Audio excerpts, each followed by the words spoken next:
الحمد لله الذي يمتحن القلوب بمخالفة الهوى ليعوض المؤمن جنة النعيم المقيم. فأشهد أن لا إله إلا الله وأشهد أن محمدا خاتم النبيين الذي قد دل أمته على ما فيه مصالحهم في الدنيا والآخرة، صلى الله وسلم عليه وعلى آله وصحبه أجمعين. وبعد، عنوان خطبة الجمعة لهذا اليوم المبارك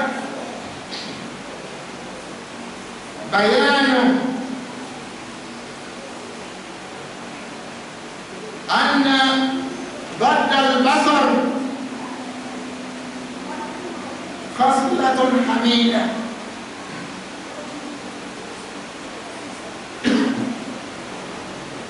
The place of commendation is due to Almighty Allah. He the Almighty tries human beings so that their hearts will be tried, will go against the vain desires of their hearts. And with that, Allah subhanahu wa ta'ala will compensate them with Jannah, which is full of permanent bliss for whosoever is able to stand by the Shari'ah of Allah. I therefore testify that there is no God deserving worship except He Almighty Allah alone. Just as I testify that Muhammad is the seal of the prophets who has directed and pointed the Muslim Ummah unto where lies their interest and their welfare, their goodness in this life and in the life to come. Lord, may Allah continue to shower His benedictions and peace upon the Prophet, his household, and companions altogether. Amen. The title of today's Jum'ah sermon is the thing that turning away our eyes from temptation of this life is a commendable and laudable trait. I therefore call upon you, my Muslim brothers and sisters, to fear Allah subhanahu wa ta'ala,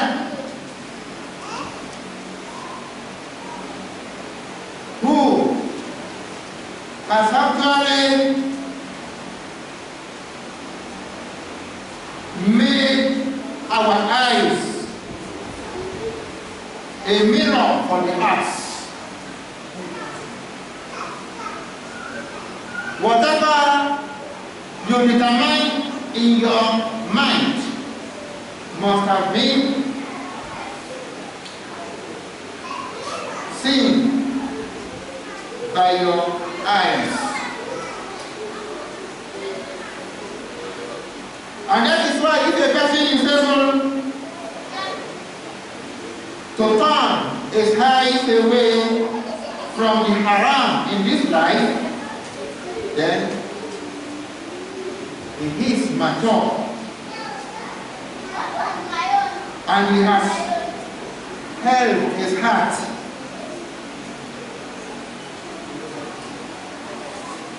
to have reservations about whatever he desires to do. And as the case is, because of the merit, the great merit of this trait of lowering one's gaze at haram, Allah subhanahu wa ta'ala has encouraged you and I on this trait. He urged both men and women to lower their gaze at the opposite sex. He therefore says in Surah An-Nur, Quran chapter 24, in verse 38, I quote, أعوذ بالله من الشيطان الرجيم قل للمؤمنين يغضوا من أبصارهم.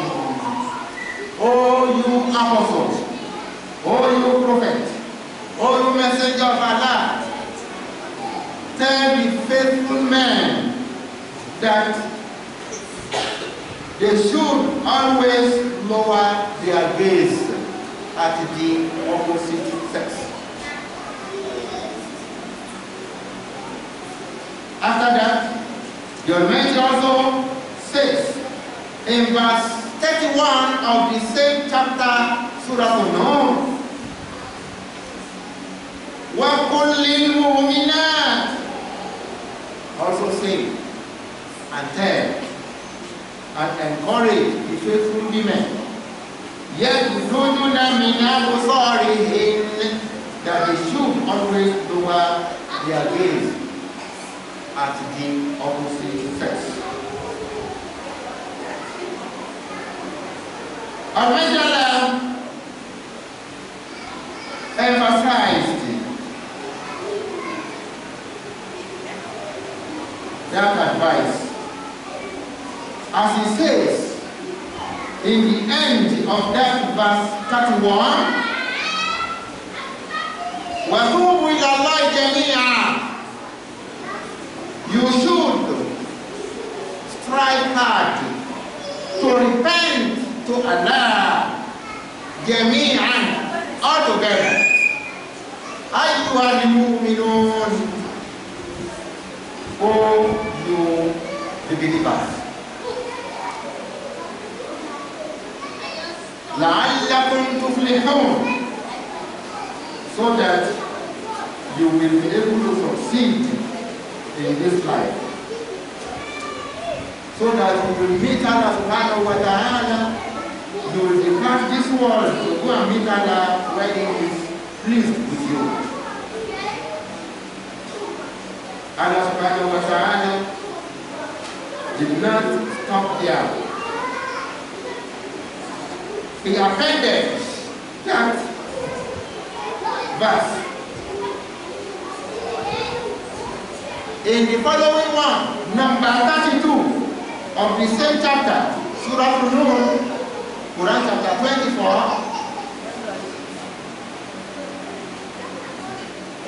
He appended this with a call for cooperation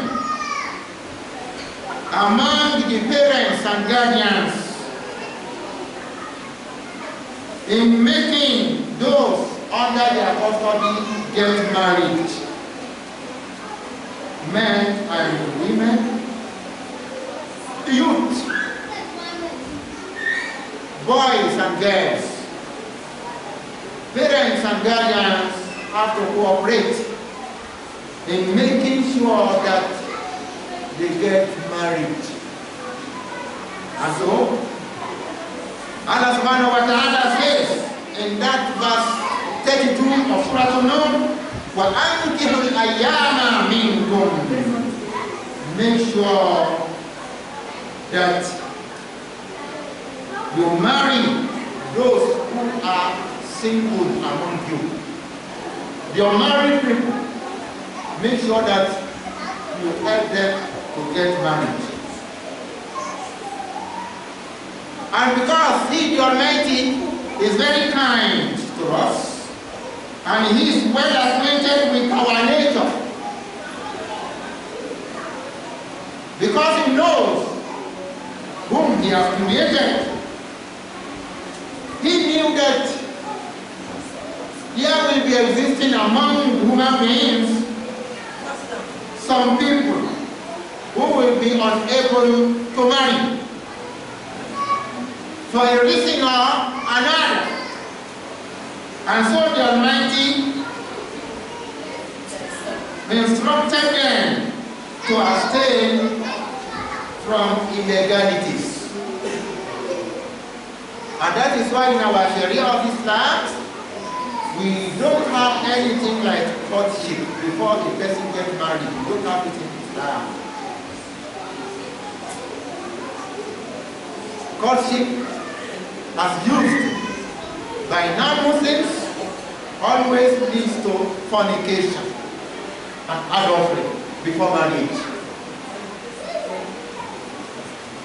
Because the lady will be visiting the man, and the man will be visiting the lady.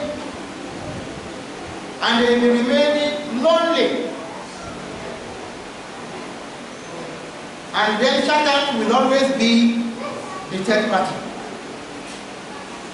That is why Allah subhanahu wa ta'ala now instructed us in verse 33 of that same chapter of Nur, Quran chapter 24.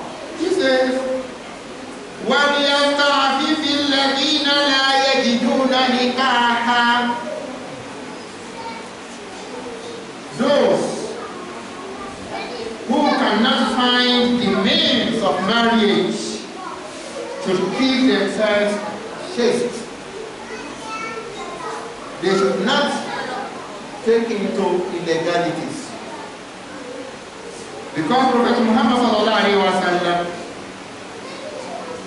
who has been the recipient of Quran, says, while advising the youth, Ya ma'ashara shabab, all full of the youth, because we know the youth are the future of every community. The Prophet sallallahu alaihi wasallam now called upon the youth, Ya ma'ashara shabab, all full of the youth, Man istata'a minkum al-ba'ata falyatazawwaj. Any of you who finds himself capable of accommodating a wife should get married. Anyone that is able to accommodate a wife should get married.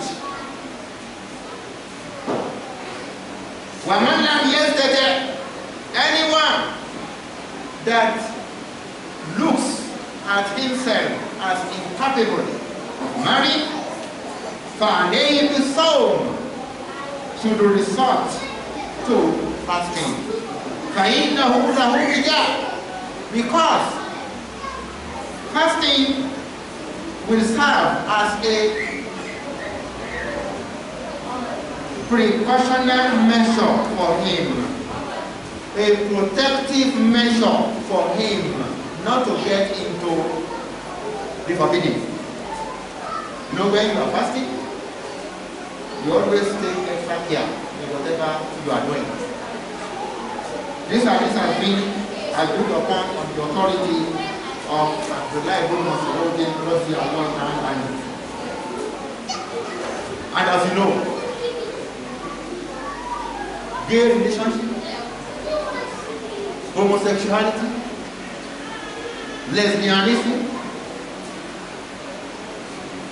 man marrying man, woman marrying woman, men going to prostitutes, all of this are wickedness that contradicts the law laid down by Allah for people to follow in their life.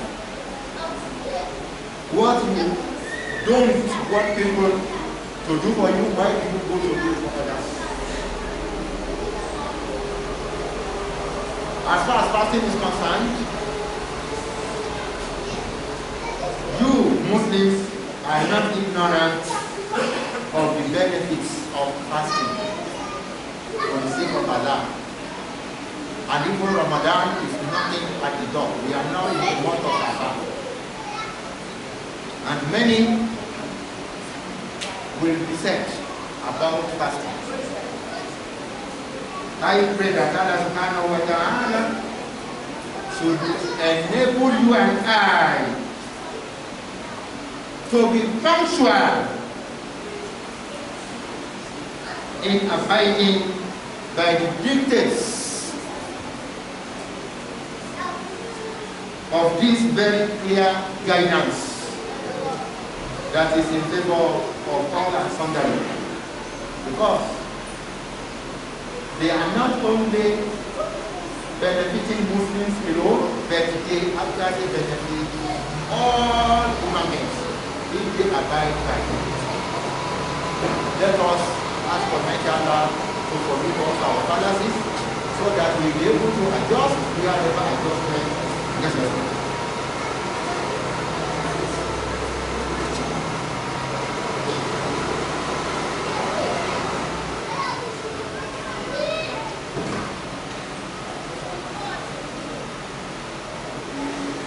إن الحمد لله والصلاة والسلام على رسول الله وآله وصحبه أما بعد. The commending praise is due to Allah, and may His benediction and peace continue to be showered upon the messenger of Allah. My Muslim brothers and sisters, and in fact, we should permanently fear Allah in all of our undertakings. Muslims should be distinct in their own look. They should have a refined look into separating between what is good and what is bad, between the lean and the precious of habits transported to us by other people of the world. You and I knew well how our parents in the old time were living before other people brought their way of life and imposed such upon us. Even your actors,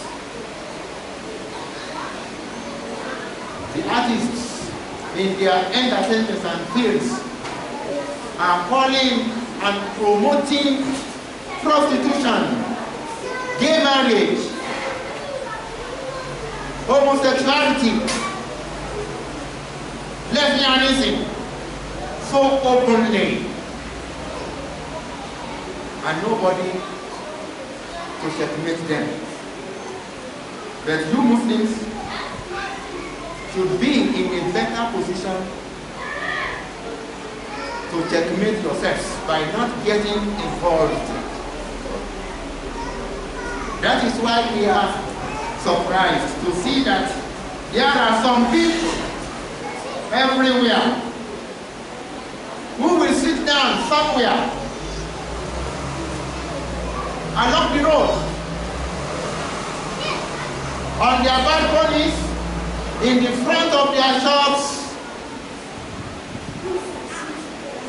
anywhere along the road, watching the passers-by.